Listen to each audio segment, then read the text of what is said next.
Hello and welcome to a Thursday edition of the Jet Report, October 27th. A much more, it feels like fall finally. It's still a little bit warm, but the last 2 days, humid, gross, yucky. I got the windows open. I feel comfortable in here. I am amped up. That intro always gets me hyped, but it's Patriots week. Went to the gym this morning. Like, I want to strap on a helmet and go play on the kickoff coverage because I'm ready to run through a brick wall. And there's still 3 days to go until kickoff. I am ready. This is the Jets' biggest game since week 17, 2015. We know how that one ended. There's a rivalry game, as we discussed on the regular show. There's some heatedness to this rivalry right now because of a few reasons. Number one, they injured Zach Wilson last year. And number two, they ran up the score 54-13, was throwing in the fourth quarter, went up by like 30 points. That's pretty disrespectful. I hope if the Jets get the opportunity, they give it right back to give the listen, we're not here to be pushed around narrative. They need that. So what we're going to do today, we're going to get into Elijah Moore's return. Obviously, he's going to be back. He's going to be healthy. Well, not healthy, but on the field and hopefully mentally healthy for today's or this week's game. But today, no, don't know why I'm fumbling, but today, Mike LaFleur hinted at a new role for Elijah Moore, which I think is something important that they were going to do. So I'll pull it up. A Connor Hughes quote says, LaFleur says there is consideration to give Elijah Moore more time in the slot, moving Garrett Wilson outside. Moore has primarily been used outside receiver for his first 1.5 years. This makes too much sense, and it's something that I've been calling for a very, very long time, the last few weeks, because why would you have a 5'9" speedster receiver on the outside and Garrett Wilson, who's 6'1" and a much better high point guy, someone who can go up and high point the football? Why would you have him in the slot? I get how good of a route runner he is, and he's a better receiver than Elijah Moore. And I've heard the arguments that in this system, you want your best wide receiver in the slot. Like I get all that, but I'll pull up the Michael Nania numbers. We talked about it. I think it was at the end of last week before Elijah Moore actually made the trade request. And I'm glad that he's back and they're going to, play him. They need him this week. No Brees Hall, no Corey Davis. But I'll pull up the numbers one more time. For the alignment/role, 62% Garrett Wilson's been used in the slot versus Elijah Moore at just 20, 80% on the outside, 39%, and 33% of Elijah Moore's routes, who I'll say it again, is a 5'9" receiver who is best with the ball in his hands. Not a deep threat, not someone who can go up and high point the football, not a contested catch guy. 33% of his routes are go balls. I don't quite get it. I don't get that. And I think it'd be wise for Elijah Moore to be put back in the slot. And I know that people are going to be upset with that and saying, well, oh, you're giving into him and you're giving him what he wants. I don't look at it that way. That's not how I look at it. I look at this and say that, one, Elijah Moore needs the Jets. And number two, the Jets need Elijah Moore. His options, the Jets don't have to trade him. They could essentially healthy scratch him, which they did last week, for eternity and for the next 2 years and ruin his reputation around the league. And is that the right way to do business? I say no. I also don't think he handled the venting of the frustrations online well. I don't think the trade request was appropriate. I think it could have been handled significantly better, but he sat. He hopefully took his punishment. He hopefully saw, hey, I wish I didn't run my mouth, because if I didn't, I would be out there with Corey Davis injured and with Brees Hall injured, and I'd be getting my reps now at this point. But, I mean, let's be real here. With the likelihood of Corey Davis being out, and I understand Michael Carter and James Robinson, that's just going to be the 1-2 punch for the next little bit here until Brees Hall is back healthy next year. But they're going to have to get these two involved. And we've been talking a lot for weeks now about Zach Wilson having to get on the same page with Garrett Wilson and Elijah Moore. And I was saying that it's something that I think is going to develop and happen naturally over time, but it's got to happen now. It's got to happen ASAP.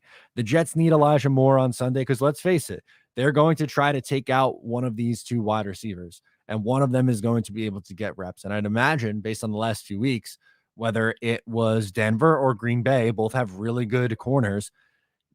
There was a heavy focus on Garrett Wilson. So that should open things up for Elijah Moore. And I think him going back to the slot would be wise because, again, I think that's where he's at his best.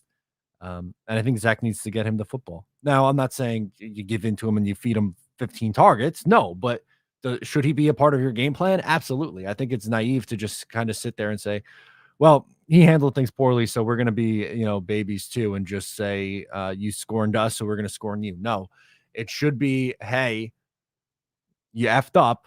Let's talk about it like men. Let's deal with this like men, right? It feels like there's finally adults in the room. With Mike McCagnon, just not an adult. Adam Gase, the worst of the bunch. But Ben, imagine if Gase was here, how toxic that would be. But Joe Douglas and Robert Saleh are really big on changing this culture here, right? That's their plan. That's what they want to do. And my thought process is you handle it internally. You have your conversation with Elijah Moore, which is something that he should have done himself. It should have been an internal problem. You talk to him, you get everyone on the same page, and going forward, there's 10 more games, and the Jets have a legitimate shot to be a playoff team. They'll be fighting for a wild card spot down the stretch if they continue to play the football that they've been playing through the last few weeks here. They need Elijah Moore, especially with Corey Davis out. So I'm excited for this new role. And with that, we have our first super chat. Thank you so much. Franz Man is here. He's hanging out with us on a Thursday, gets us rolling. He goes, Matt, I want to see Zach Wilson sling the ball all over the field to Moore and Wilson. Let the young guys shine. Time to take down the Pats with offense. Yeah, I think he's going to get some opportunities. I don't expect him to throw the ball like 40 times in the game, but can he be somewhere 28 to 32 times this game?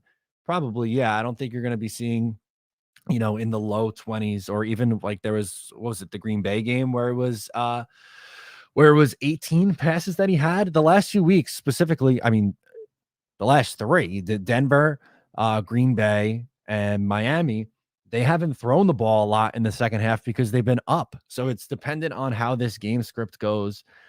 I think they're going to involve both those guys. And, I think it would be wise to get them the football. Like I said, they got to build some chemistry eventually. I've made it clear this week that I'm not out on Zach Wilson, despite how some of the fan base has reacted strongly to some of his statistics. And I get that, but you got to give this offense time to build and gel together. Last year, we saw that in the second half of last year. They really started to click and looked a little bit better. So I'm on board for that. Let's go to J-Man Hop. He's here. He says, what happens if hypothetically Robinson has a monster rest of the season? What does that mean next year with our three running backs? That's a great problem to have. You re-sign him. He's a restricted free agent. It's not going to cost you a whole lot of money to re-sign him as a restricted free agent. And if Breece Hall is recovering slowly, which, I mean, unfortunately, we've seen ACLs take a little bit. Saquon Barkley hasn't looked right until just this year, and he tore his ACL almost 2 years ago now. So then you'd have James Robinson and Michael Carter. That's a really good problem to have. Or if you tag him, or if you decide like, hey, I'm going to put a second round tender on him. If he signs elsewhere, then you're getting a second round pick for the guy. So it's really a win-win. I'm not concerned about that at all. I think that's a really good problem to have. I think those would be your three running backs. In a perfect world, you go into next year with three running backs in James Robinson, Michael Carter, and Breece Hall. All three of them are solid running backs. James Robinson's an 1,000-yard rusher in his career, and all three of those guys are under 25 years old. That's awesome. Ragnar Jet says both Elijah and Garrett on the field opens things up in passing to anyone for a pass, including Michael Carter or J-Rob or the tight ends. Yeah, that too. Like just having Elijah Moore out there as that threat matters. And I know that's what they were doing. They had him out wide, and he was the one stretching the field, so to speak, and it was opening some stuff underneath. They need him out there. That was kind of the point that I wanted to get out in this monologue at the start of the show. Was it sucked that he wasn't there on Sunday, because once the injuries happened, I think he would have been more involved in the offense. And then like the Jets aren't, you could be as frustrated as you want with Elijah Moore. I get it. But like, you can't just be like, oh, we're going to kick him to the curb because we're so much better off with the Denzel Mims or Jeff Smith out there. I mean, you're not. You're frankly not. So I want to see the best product out there, and I want to see these guys, smooth it out, iron things out. I hope it's going to be okay.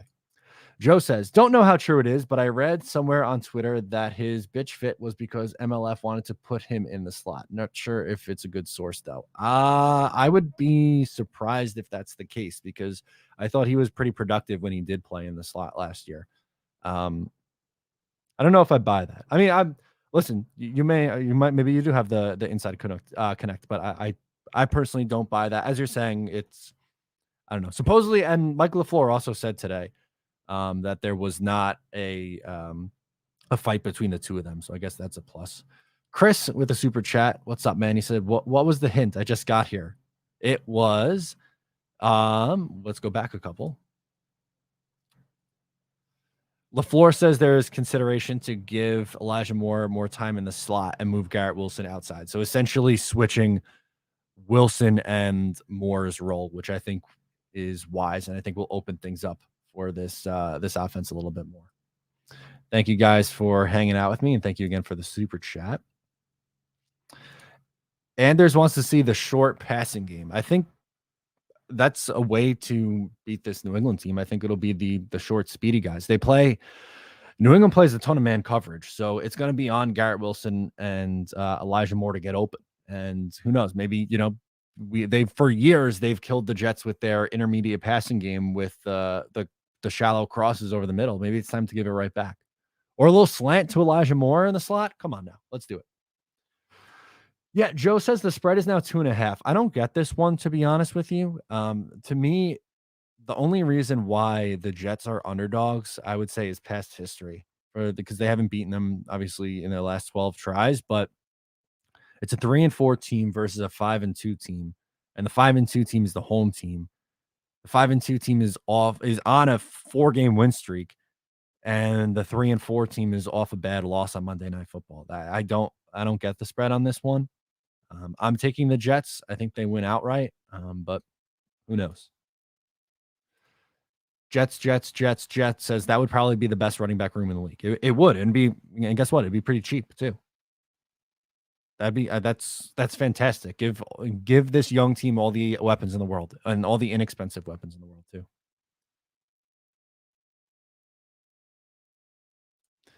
Functionally, the second round tender is a low budget franchise tag. Teams rarely are willing to surrender picks that high on free agents. Exactly.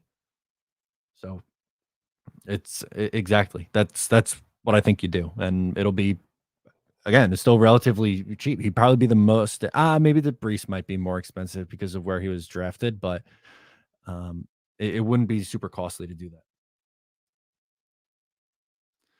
Ragnar says Zach's been and will continue through this gauntlet and winning. Zach will ball out against softer defenses. Yeah, there's really 3 more pretty tough games in a row. You have New England, Buffalo, bye week, and then New England again. I would like to see the Jets get 2, obviously, against New England, but I don't think that's a fair ask. Splitting with New England, say win your home game against New England, be competitive against Buffalo. And then you have Chicago after that. So if you're 2-2 in your next 4 games, that would be sitting at 7-4 down the stretch. That's putting yourself in a pretty good spot in this AFC, which is looking weaker. Everyone thought that how tough the AFC was going to be. And it hasn't worked out that way yet. The Steelers and Browns have really struggled. The AFC South is a disaster. The AFC West, the Raiders, Denver, and to a lesser extent, the Chargers have all kind of stunk. There's a wild card spots to be had, and the Jets will be setting themselves up pretty nicely if they go 4-4 in the next 2-2 rather in their next 4 games to get in that role. John Finnegan says, I've seen numerous Jets Twitter accounts posting that their trade deadline dream is trading for Rodgers. What? Someone suggested it here too. First of all, no. And second, Aaron Rodgers looks awful. Him and Tom Brady both look so disinterested, and they're both on struggling teams. That's silly. That's beyond silly. No, thank you. Anthony S says, I want to see our D-line get to Mac Jones. Yeah, 100%. I think that's going to be a key to this game. Mac, who What everyone anointed him as the best, rookie quarterback or the best quarterback from this class after his rookie season. He's struggled in the 4 games that he's played. He has 6 picks so far. And the Patriots in general have turned the ball over a lot. They're second in the league in turnovers. The Jets are 8th in the league at takeaways. That's a good matchup for this Jets defense. I think there's a chance that they create a couple turnovers, whether it be like Sauce Gardner. I mean, he looks like he's due for interception just about every single week, right? And then also, um, you have like Lamarcus Joyner for all of his shortcomings has been an interception machine this year. So I think they get a pick. He threw an ugly one against Brisker after kicking him in the dick too. Our linebackers need to have a huge game this weekend. They are going to be the difference makers, good or bad. Yeah, I mean, the line I've given that positional group a lot of heat, but Quan Alexander, Quincy Williams, and CJ Mosley have all been pretty good this year. Um, I thought Quincy was a little bit quieter this past week. But CJ Mosley, I thought was all over the field against Denver. I thought he was really good. They need to get Zach in rhythm, more quick slants, 3-step drops, swing passes, and a few screens. Yeah, I agree. I don't think he didn't look comfortable at any point in the last 2 games. And he was going up against tough defenses, and they ran the ball really well, but he was missing. He was high. He's opened the game very high against Denver, but I think that's what I'm saying, man. With Elijah Moore in the slot, getting him like the intermediate stuff in that 5 to 10 yards range, hit him and let him do stuff with the ball in his hands. Same with the running backs. Michael Carter's good at that. James Robinson can do that. We knew what Brees can do. Unfortunately, you don't have him, but you have 2 tight ends who you paid pretty good money to come in here. It's time. B-Man says Patriots are a dumpster.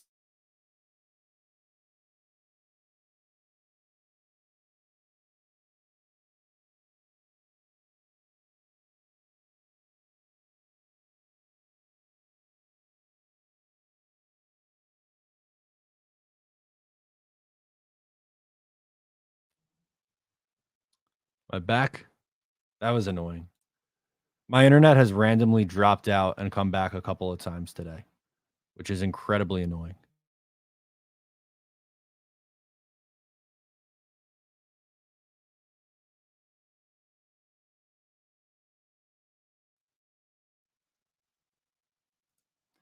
Tunsil will cost us a first round. Don't know if JD is willing to give it up. I don't think Tunsil's very likely. I think it would be Conklin, if any.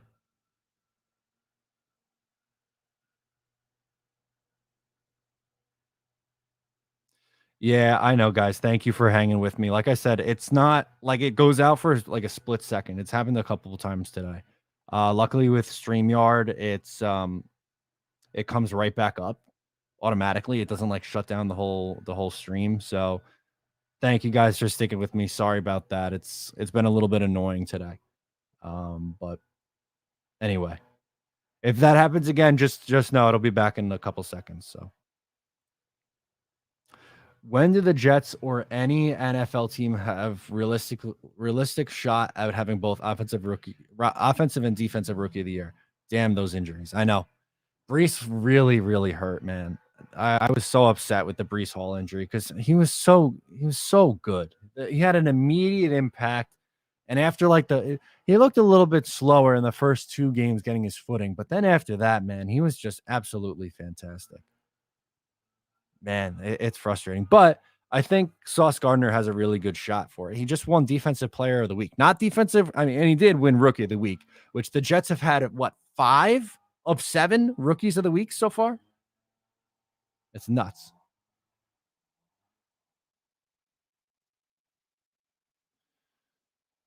I missed the new role subject. Basically, moving him inside to play the slot more out and moving Garrett Wilson outside.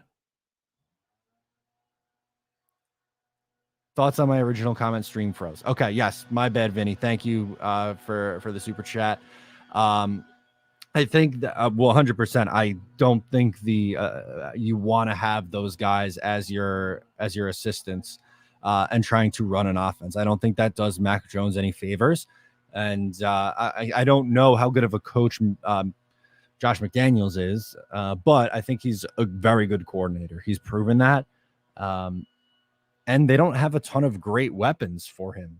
The wide receiver room isn't great. They have 2 tight ends similarly to the Jets, but I don't love that wide receiver room. That's definitely an area that I think they're going to look to improve in next year and beyond. Lucas, what's up, man? How about those Rangers? He said, good game. I know I said it yesterday, but I want to take the L publicly after talking crap. LOL. No, it's all good, man. Like I've told you this before on streams. I'm just glad I'll talk hockey with anyone. I'm from Long Island, so obviously, and live right near the Coliseum. So, big Islanders fan. He was giving me the business yesterday, but yeah, that was a fun one for my Islanders yesterday.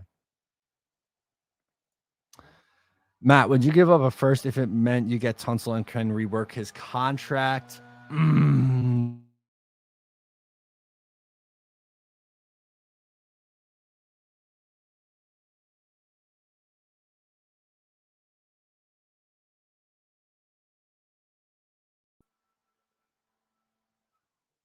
Okay. I think we're back up again. I would lean towards no on that. I don't think I would.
Thank you guys for this, those who stuck with me. This is unbelievable.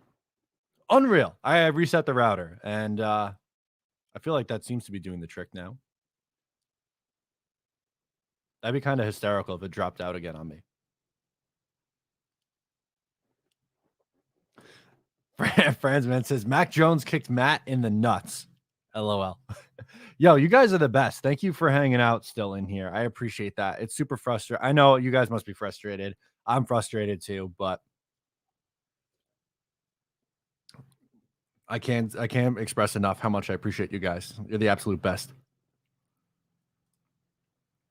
Matt is losing his cool demeanor right now. He's able to come back on, but trying to collect himself after losing it, which we don't get to see. Oh no.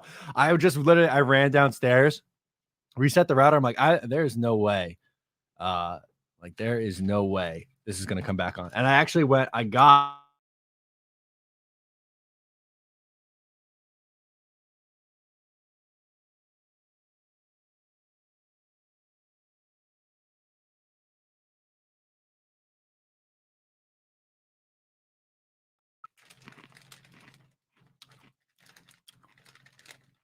this shit ain't right, man. The absolute disrespect from Cablevision.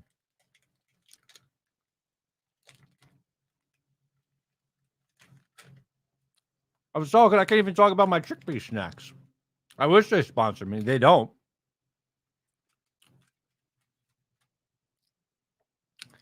It's on OnlyFans, Chris. We don't do that kind of content here. Not for free anyway. I'm not too confident right now. I'm kind of just stalling until this thing comes back. Because I feel like it's gonna drop again.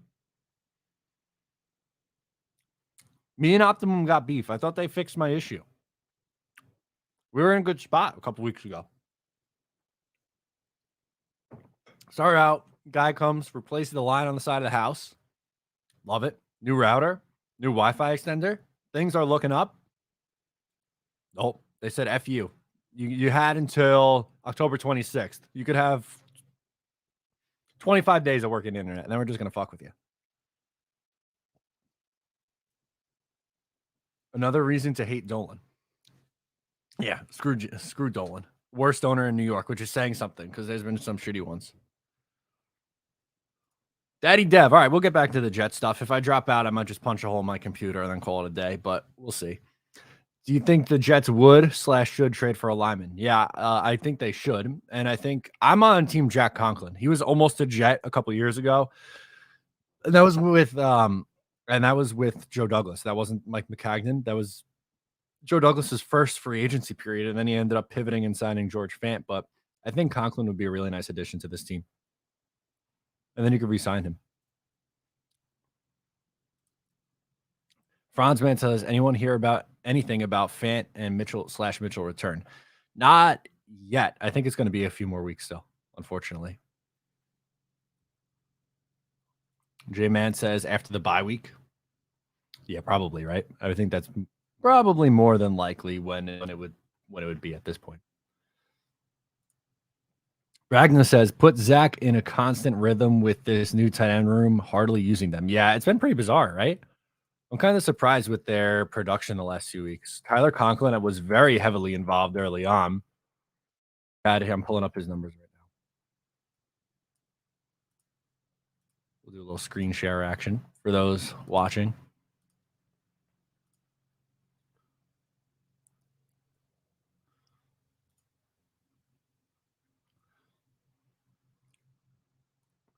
Three for